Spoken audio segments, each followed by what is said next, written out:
Vamp. The Prologue. I'm not unhappy with my life, but I have to admit that it does get a little lonely.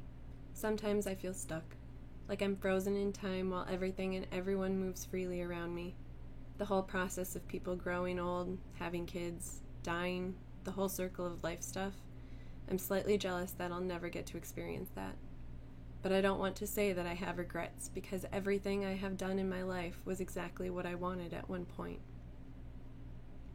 There's always a moment in your life when you realize that you have gone too far. That point where you tell yourself you should have stopped while you were ahead. I still find it ironic that the one thing I searched so long to find, the one thing that held my interest for years, was the thing that killed me in the end, or rather put me in limbo. My name is Gretchen Van Marken. I'll give you the quick rundown of what I look like. I'm a small girl, about 5 feet 4 inches.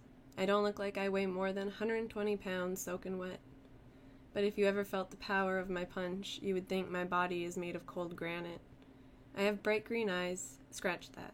I had bright green eyes. After my death, they turned to a cold gray that is devoid of any life. They repulse me every time I look in the mirror. I have long, wavy auburn hair that has managed to stay the same color and length since the day of my accident. And last but certainly not least is the color of my skin. The skin color is something that irritates me the most. I had always had a natural bronze color to my skin. Now I'm intensely white. Let's go over a few misconceptions real quick as well. If I step out into the sun, I won't die, I won't burn, I won't sparkle. I just look dead. The sunlight makes me look extremely gaunt. My skin appears paper thin, showing each and every vein throughout my entire body. One thing I have found to battle this annoyance is the mystic tan. Thankfully, this keeps me looking human. The circumstances that led me to be in the position I'm in today were caused by my obsession with vampires. I had books, articles, short stories, everything that pertained to the topic. My father was the one who got me interested in the first place. I was convinced that humans could not be the only thing on this planet, in this world nonetheless. My mother thought we were both insane, but loved us no less despite our passions. I was very close to my family. My cousin Adeline, she was my best friend. She grew up with me after her family died when she was young. We were like 2 peas in a pod, to say the least. My mother, Cordelia, was my friend, but first and foremost a mom. Always making sure my teeth were brushed, my face was washed, and I was dressed appropriately and always had my manners. My father, Carter, was a handsome man, tall, strong, and endearing. He was a myths and legends professor and an author.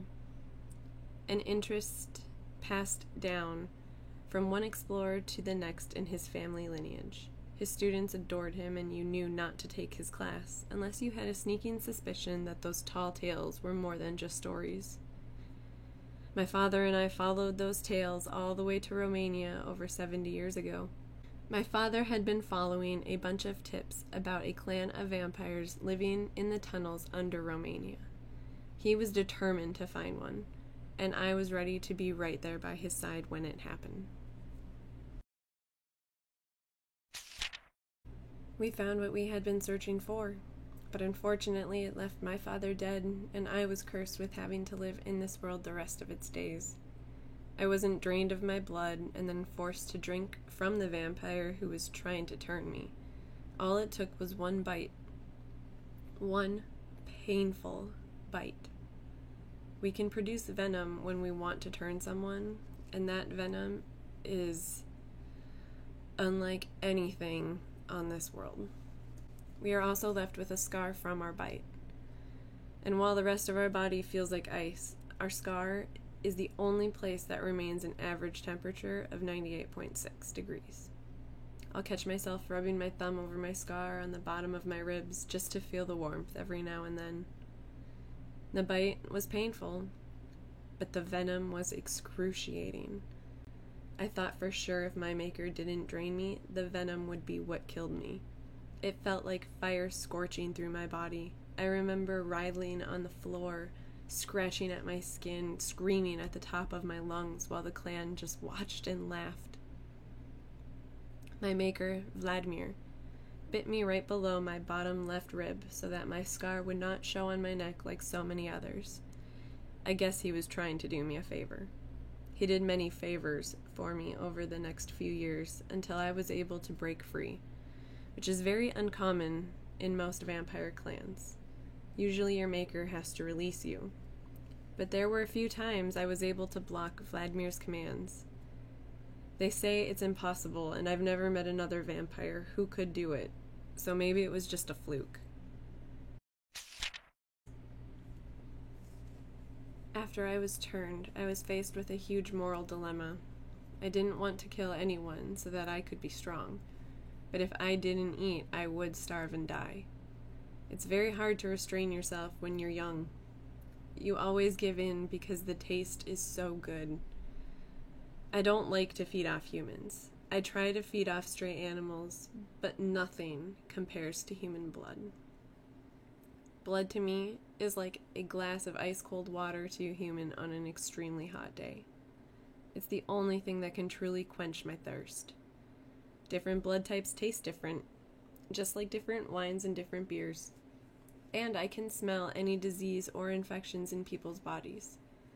However, even if I drink from someone who has, say, hepatitis C or HIV, it would do absolutely nothing to me. One way to kill a vampire is to shove something sharp through their heart. Then we bleed out through our ears, eyes, nose, and mouth. It's really a horrible sight. We also die if we are decapitated, but it's not a very easy task to accomplish. So here I am, running around the world. I run as fast as I can in hopes to stay one step ahead of my enemies. I don't get attached to people, and I try not to draw attention to myself. I have everything under control because I'm scared to know what would happen if I let my world unravel.